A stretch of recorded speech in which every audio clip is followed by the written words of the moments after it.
And if you're just joining us, my name is Anne Marie Awad. I'm the editorial director here at the Institute for Independent Journalists. I am excited that you're here today. The Institute for Independent Journalists is mission is the financial and emotional sustainability of freelancers of color. We're so glad you're here today. I'm going to throw things over to our moderator, Lily Meyer. Lily Meyer is a translator, critic, and author of the novel Short War, a contributing writer at The Atlantic. Her translations include Claudia Aloa Donoso's story collections Little Bird and Ice for Martians. Her novel, The End of Romance, is forthcoming from Viking, and she is the founder of the National Writers Union's Freelance Solidarity Project Writers Work Group. Hello, I am so happy to be here. Thank you all for coming on behalf of the Freelance Solidarity Project. If you are perhaps an IIJ member and you're new to FSP, we do all kinds of organizing and advocacy and solidarity work for freelancers across media. We would love to have you. We would love to tell you more if you want to reach out to anyone from FSP after the event. I'm so happy to be in conversation for the next half hour or so with just a terrific group of journalists. So first of all, we have Joseph Lee, who's an Aquinnah Wampanoag journalist and previously was a senior Indigenous Affairs Fellow at Grist. His work has also appeared in High Country News, The Guardian, Vox, BuzzFeed, and others. And he's the author of Nothing More of This Land, forthcoming from One Signal slash Atria in July 2025, which means I bet you can pre-order it soon, and maybe you would like to. Mónica Ortiz Uribe is an independent reporter based in her hometown of El Paso, Texas. She specializes in writing about the US-Mexico border in the American Southwest. She last worked for the El Paso Times, writing about racial disparities and economic inequality. And Mónica co-hosted the podcast Forgotten, The Women of Juárez, about the murders of women in the Mexican border city across from El Paso. We've got Erin McGregor, who is a program manager at the Association of Independents in Radio, otherwise known as AIR. She oversees mentorship and training on SoundPath, which is AIR's training platform for the audio industry. And she currently leads the initiative to update AIR's vital rate guides, which we are going to be talking about very soon. And we have Katherine Lewis, who is a science journalist and editor based in DC. She is the special projects editor for Greater Good magazine, and as many of you know, the executive director of the Institute for Independent Journalists. Her coverage of education, equity, mental health, parenting, journalism, and social justice has appeared in publications including The Atlantic, The New York Times, Neiman Reports, Parents, and The Washington Post. And Mother Jones, where she published an article that then became her 2018 book, The Good News About Bad Behavior. Biracial woman, Asian American and white, she previously worked as a national correspondent for Newhouse News Service and Bloomberg News. So welcome all, Katherine, Erin, Mónica, and Joseph. Thank you so much for being here. I would like to start us on a fun note, a good night note. So I'd like for each of you to tell us a rate negotiation success story. Mónica, let's start with you. All right, sure. You can hear me all right? Very good. Very important for us audio folks to have good sound going. Yeah, so you mentioned I was co-host of a podcast called Forgotten that we produced during the 2020 pandemic. And to produce that podcast, I had to go up against, or not against, but I had to negotiate with iHeartMedia, which is, this colossal enterprise with like little old me. Trying to negotiate a fair salary to create this very important piece of work. So what I did was I really had no idea. So I looked for people who did have experience doing this sort of thing. And their advice to me was, girl, get yourself an agent.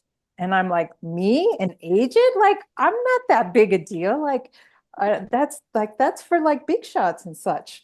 But it turns out that no, I really did need an agent because of who I was negotiating with. Luckily, I had a friend who was an agent who represented me pro bono, but because it was pro bono, I had to do most of the work and give him essentially a script for why I was worth what I thought I was worth. And to figure out what I was worth, I had to really toss modesty aside and think very honestly and clear-headedly, what are my skills? And how am I going to sell myself essentially to this big company? And it turns out that even I surprised myself. I'm like, hey, I'm capable of a lot. I have a lot of skills. I have a lot of worth. And by golly, here, friend agent, tell them this. And we ended up tripling their offer that they initially gave me, which was absolutely paltry. So I felt pretty good after that, and yeah, yeah. I was able to use those skills ever after when I negotiated. There's a 10 commandments of rate negotiation. I have to think that toss modesty aside is on there. Joseph, how about you? Yeah, thanks, Willie. Just a brief example is that I do a bunch of, I guess, what we call sensitivity reads and that sort of thing for articles, books, other projects. And I think we'll talk about this later, so I'll keep it kind of short now. But basically, no one knows how much these things pay, how much you should charge, or if you're the person trying to find someone, how much you should offer. Um, so often I get these requests and people kind of just throw out like, I don't know, you want $200 or something? And I think it comes from a place they're just like not thinking about it. So similar to Monica's example, it's like part of the process is actually explaining like, okay, well, here's what this involves. Like, here's where I'm coming from this. Here's what I can offer you. Um, and so I've had almost every single time I've done one of these, I've negotiated the uh, rate up. And yeah, sometimes it's like double, triple, and they're happy to do it because once you explain what is actually happening, it's not like a 10-minute, like I read it, it looks great kind of thing. You're like, oh yeah, this is real work. You're a person. Um, so yeah, and we can talk about more about that later. But yeah, that's a quick example. Yes, I think we're going to come back to a lot of the parts of your answer. But Catherine, would you like to tell a story first? Sure. So, first of all, I also want to add my thanks to the Freelance Solidarity Project for partnering with us on this event, and also the National Writers Union for all the work that both of those organizations together and independently do to really make our field better. And it's great to have so many folks in the webinar and learning all of this, because it just really helps us all lift our boats and support each other. So before I started as a special projects editor for Greater Good magazine in November, I was an independent journalist for 16 years. So I feel like sometimes I've seen it all. I was when I started, I came out of business and workplace and careers, so I was doing a lot of business reporting and white papers on the economy or the environment. And I've always had a mix of journalism and in non-journalism projects. So we'll talk about rates. I have different rates for different projects. And when I was doing nonprofit sort of white paper writing and editing, my rate was 125 when I was doing this more sort of in the early part of my freelancing. And I had a great client that I did a lot of ghostwriting and white paper editing and general communications for, which was a non-journalism nonprofit in the environmental space. And they referred me to another client, which is great. That's how you want to get new work is, right? Your good clients refer you to other good clients.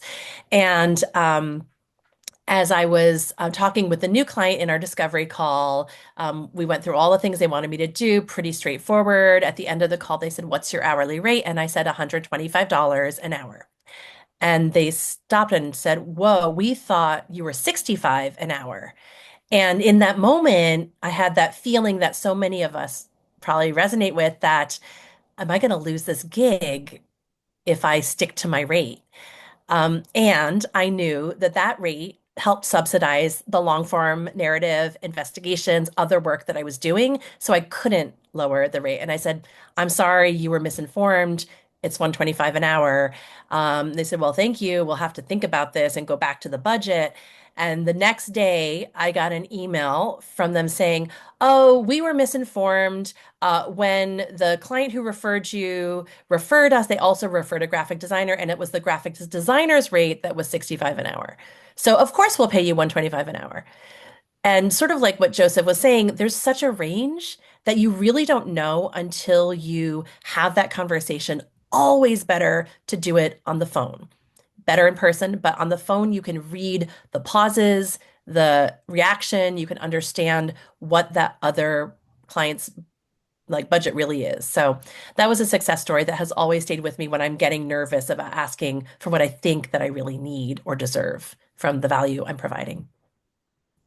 Catherine, thank you. And then Erin, I'm going to ask you a double question. I would love to hear a success story of yours, but I also would really like to hear more broadly what you've learned as you've updated AIR's rates guides.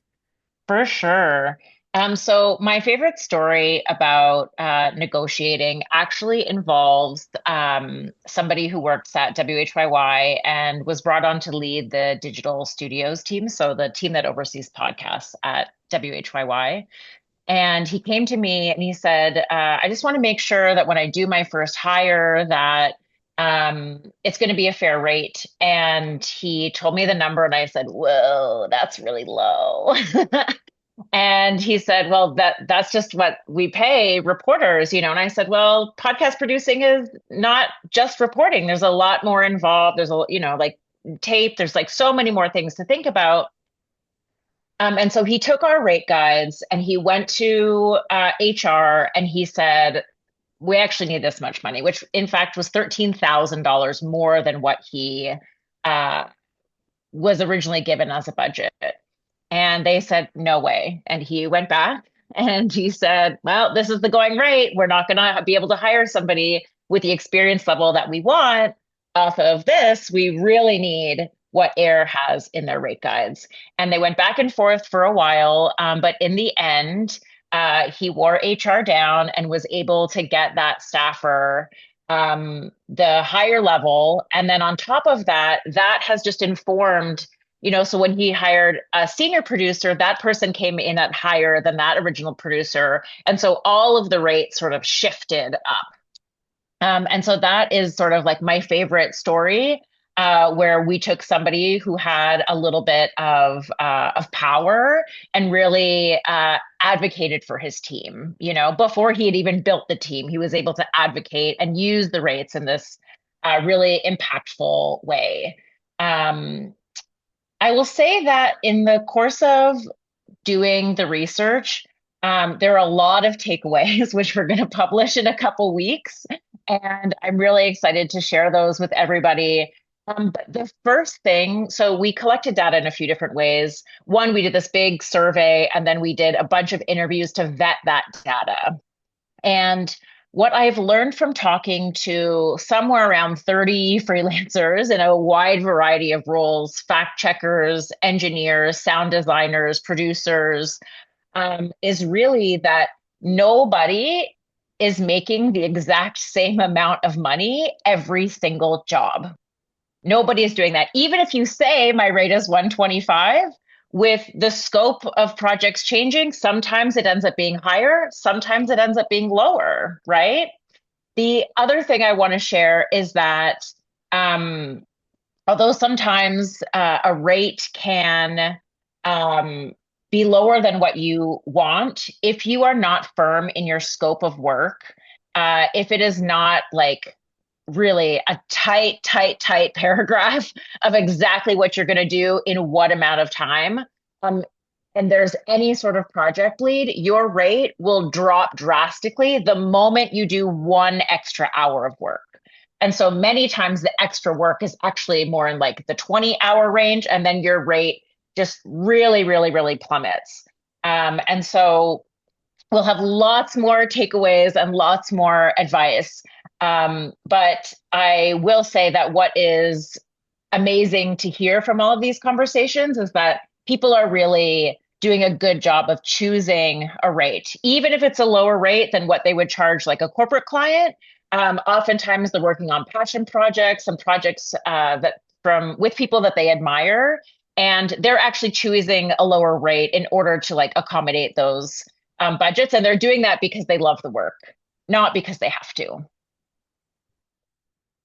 I've always found that choosing a rate is one of the most opaque aspects of freelancing, which is across the board opaque. And I love that you started us talking about that. And I want to hear from everyone. This is also something that differs, I think, pretty widely between print and digital rather, and audio. So maybe Monica, you could talk to us about how you set your rates, and then we'll talk about it with our print crew.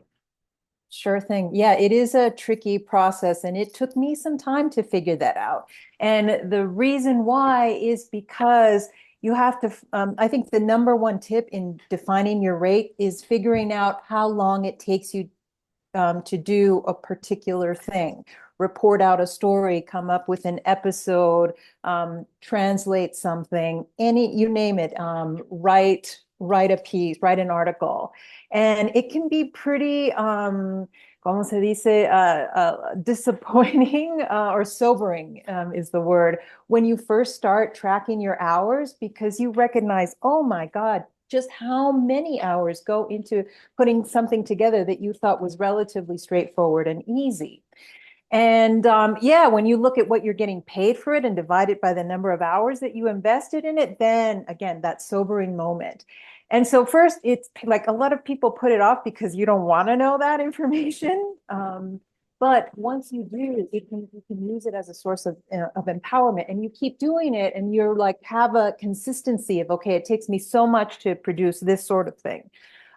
You can go and negotiate with confidence when you're asked to do something, because you already have a good idea of how many hours it's going to take. And then you can ask for that. You can justify and argue it. You also have to ask yourself, well, as a freelancer, how much do I want to make a year? How much time off do I want to take? How much sick leave should I account for? How much admin time? Admin time is, sending emails, doing research, doing your taxes, things that no one is going to pay you for but yourself. And you have to take those hours into account also when you charge for projects, because no one else is going to pay for those. That you're going to have to pay for those, and that's going to have to come out of your work. So it did take me some time to figure it out. And thank goodness for organizations like AIR and the IIJ and SPJ's freelancer guide. I combed through all that and took all that advice to figure this out. And also it helps to have a range of hourly rates, as we have discussed. Here's the least I will work with. I won't work for less than this amount, but here's my ideal amount that I would like to be getting paid for. I love that. And over to print world, Joseph, you spoke about sensitivity reads. How do you set a rate for a sensitivity read, a shorter piece of writing, a longer piece of writing? These are very different sorts of work that fall under the umbrella of print.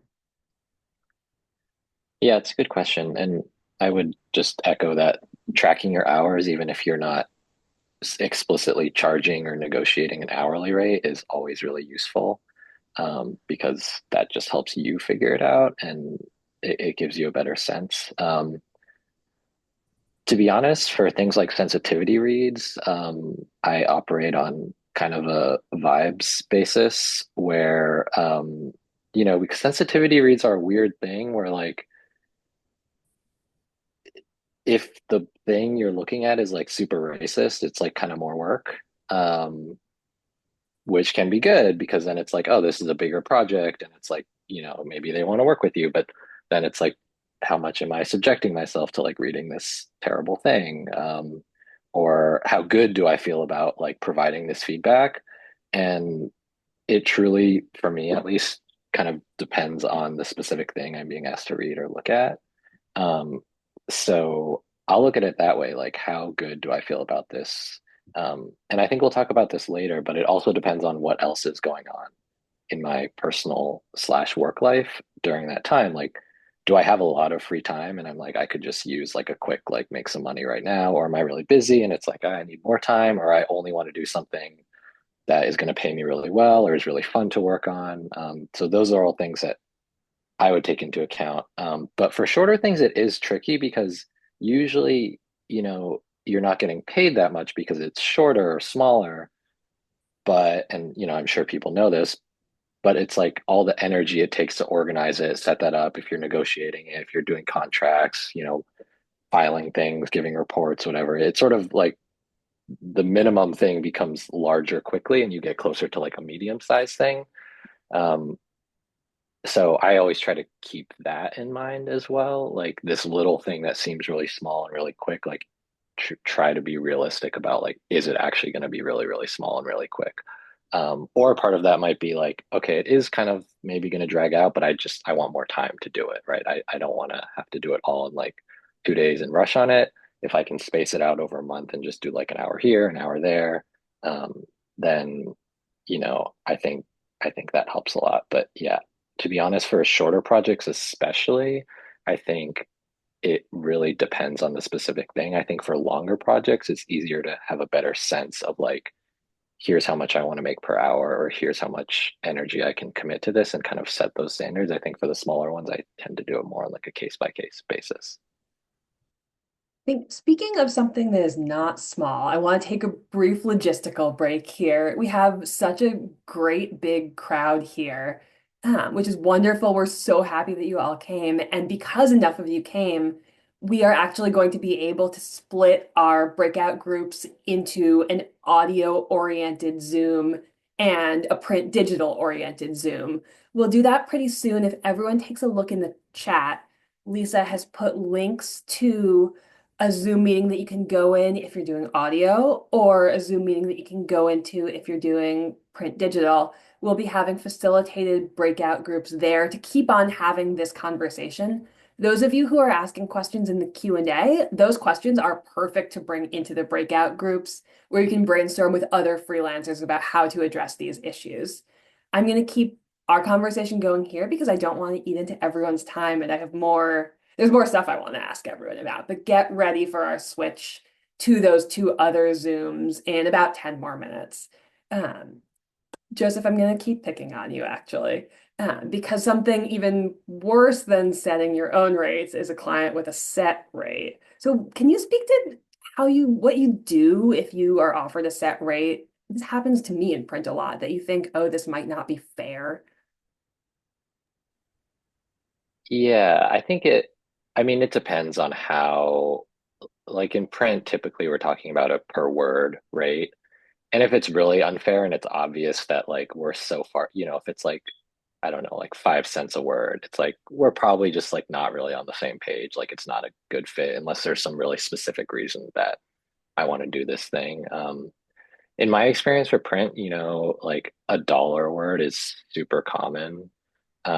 You can get more, you can get less, but there's just a lot of dollar word out there. Um, and it really depends because sometimes $1 word is like you didn't have to do that much reporting. It was pretty easy. Sometimes $1 word is like really intensive, multiple rounds of edits, like this long thing. And so that's where I think being aware of your time is really important. And I think Katherine might talk about this more later, but if the rate is not negotiable, there are a lot of other things you can negotiate and sometimes for me at least, that doesn't necessarily mean negotiating with the person. It's like negotiating with yourself of like, well, what am I really going to put into this? Um, and that's not to say you're not producing good work, but you kind of know your own abilities and limits, and I think you can keep that in mind. And with the example of getting paid by the word, for example, something that happens to me a lot is, I would say the amount of reporting required to write, let's say the average like 1,600 word article and the average 2,000 word article is about the same. Like for that kind of length, you're probably interviewing the same number of people for around the same number of like minutes, and you're probably doing a similar amount of research. But if you're getting paid per word, 1,600 to 2,000 is $400, right? And so if you can maybe be like, well, I need a little more space to write this. And so in that case, you're negotiating the length, not the rate. Um, but it may effectively boost your like internal hourly rate because you haven't spent maybe, $400 worth of your time more, but you're getting paid more. Um, so I think there are ways around it, and sometimes it may be worth negotiating those things with them before you negotiate the rate. I mean, you should negotiate everything probably, but if the rate is the rate, you can negotiate for time, you can negotiate for length, or whatever else you want, or different rights or things like that. So I think there are a lot of creative ways to approach it, which for me was useful to learn because I think there's a lot of like, well, that's the standard rate, and hey, it's not a bad rate, so like you should be happy with it. It's like, well, there's still, stuff we can do here. We're certainly going to talk about that more. I do think negotiate everything is something to add to our 10 commandments of rate negotiation here. Katherine, I know we were getting some questions in the chat about corporate client rates. I would love to hear you talk both about how you set your rate and how you handle a set rate especially with those big clients. Yeah, I mean, I just am like nodding to everything Joseph and Monica are saying because ultimately we are in charge of what we say yes to and what we say no to. And that's possibly the most important decision we make as freelancers because you're either boosting your ability to make rent that month or you're putting yourself in time debt, right? So the most important thing is to understand for yourself what is your hourly rate you're making on any good project, any given project, as Joseph was saying, or day rate or whatever you think in. And I'm going to just put a couple of tools in here. The chat that we use at the IIJ for both setting your rate and also the new client checklist to have a discovery call at the beginning of an engagement, because that also is super important. If you can streamline the process of the work, you're more efficient. So your hourly rate's going to be higher because of math, because the amount you're paid divided by the time you work will translate into a higher hourly rate when you're more efficient. So I think having that call up front really helps you to make a higher hourly rate, even when it's a set rate. And then the other really, really useful tool that I developed probably 15 years ago is the 3Ps model. Anyone who's heard me talk has heard about this because I'm obsessed. Any given gig you're taking is for pay, for your portfolio, so it's going to get you something else better, or passion. And it's important to understand what are you willing to take and what you cannot take in each of those three buckets. So for my pay clients, I have to charge them more to subsidize the passion clients. Obviously, we all hope we're going to have multiple um, multiple buckets and in one assignment, but this is where it's really important to have discipline with yourself. The ones we want to do are the passion projects. So I have to ration myself. I love writing opinion-y reported pieces for the Atlantic, but they don't pay great. So I have to do like no more than one a year or two a year, and then subsidize it with the work that does pay better. And that's really the way that we can have control in this process. In terms of corporate clients, I think having a very clearly scoped, as Monica was saying, like the scope of the contract, and Aaron also, so that you really are on the same page. And then I always like to include an extra that, if I see this is going to take longer than my estimate, I will let you know and we'll decide before continuing with the project. So if they start throwing in more meetings or additional reviewers or things like that, you can account for that. And I will say when working with I haven't ever really worked for a corporate client, but I work for nonprofits who pay really well. And so having one point of contact is really important. So you're not the one who's also project managing this gig. If they want to pay you to project management, that's fine. But that's, I think, the answer to the two questions. And then negotiate everything, as Joseph was saying, also in the document and that I put in the chat. The first page is, you can negotiate better rights, you can negotiate more time. When I started writing as a columnist for Fortune, they gave me an all rights contract where I was going to basically work for hire. They would own my work in perpetuity. And I said, hey, I never signed these contracts. Can we negotiate? And the editor said, hold on, let me check with legal. 2 days later, here's the other contract, which was actually a very writer-friendly contract that only had exclusive rights for 90 days, and then I could resell, reuse, and own that content forever. So you don't know until you ask, and the more of us who do ask, we're going to make things better for everyone. Thank you. I have an eye on the clock, but I really want to make sure we hear from our two audio journalists again. Mónica, I wonder if you could tell us some of the nitty-gritty of that iHeartRadio negotiation, or talk more broadly about what else you have negotiated for. Sure. I think I took some notes. I'm not looking at the Q&A. I'm just looking at the chat. But someone had mentioned that they lost out on a contract with iHeart by sticking to their rate. Someone else was asking me about the original value of that contract. Um, I, this was the first time I did anything like this large scale a project with this particular kind of client. Previously, I had worked with National Public Radio, so this was totally new to me at the time I was negotiating. Now I know that iHeart pays some of the worst rates among the podcast producers. So you kind of know, now I know that going in, and they each have their own quirks, the podcasting purchasers. And so they're notorious for that. They had offered me $10,000 to produce a 10 episode series, which was just awful. We ended up getting it up to 30 grand, which is still not great, but because they were just getting started producing podcasts, I had already invoiced them for, I forget how many thousands of dollars before we set up a formal contract. So between what I had invoiced before, which we didn't have a contract, so I almost like snuck in that pay. I don't think people, again, they weren't paying close attention. So, I don't know. I think one time I sent an invoice for 16 grand and they paid it, no questions asked. I did detail all the work that I had done. But yeah. But I mean, just the fact that we were able to get them to triple their initial offer was worth something to me at the time. And what else? Yeah, so nowadays I would be very wary of working with iHeart, knowing that they don't pay, that their pay is still terrible, and I might not do. I probably wouldn't do it again unless I could get them to increase their rates. Yeah, I think that's another commandment, that to remember that we can say no, that we can tell a client or a prospective client, no, what you're offering isn't good enough. It really isn't.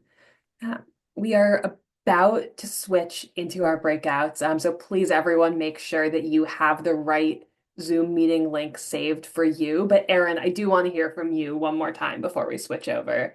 I know that you've done so much rate research, but what has come out of those conversations about other things to negotiate for in audio? You're still muted. Of course, of course. I think that when it's on the lower end, you can negotiate for credits. And so instead of, let's say it's like a researcher role, maybe you get a producer credit instead. And that is actually how you're going to build your career and build your, experience quicker if you're able to just build off of what you did the last time, and then your rate is going up exponentially. You can also negotiate what the scope is. There's nothing that says like, let's say they want you to develop a whole podcast, and development work typically pays much, much, much more than producing work, right? And so if they say we want you to produce to develop this podcast, that would be one rate. And then if you want to produce it, that's going to be a different rate, right? And so sure, maybe they're open to letting you come in at sort of like somewhere in the middle for what your rate ends up being. But I think it's very likely that once they understand that like development work can sometimes be less time, this is like story editing work, can also be fewer hours. You can also say like, if you're a producer, maybe you don't want to do the research. Maybe you are not going to transcribe. Maybe you're not going to do all these other things. And they can give those jobs to other people. And so that your scope of work is much more narrow, and therefore you're working fewer hours, but you're sticking to your rate. So you're not necessarily losing out on the job, but you're not maybe doing every single thing within their scope of work. And so really go after the scope of work. And if it still is something that you're not happy with, negotiate for a better credit. Thank you. And really, thank you, Erin. Thank you, Joseph. Thank you, Monica. Thank you, Catherine. You have been terrific.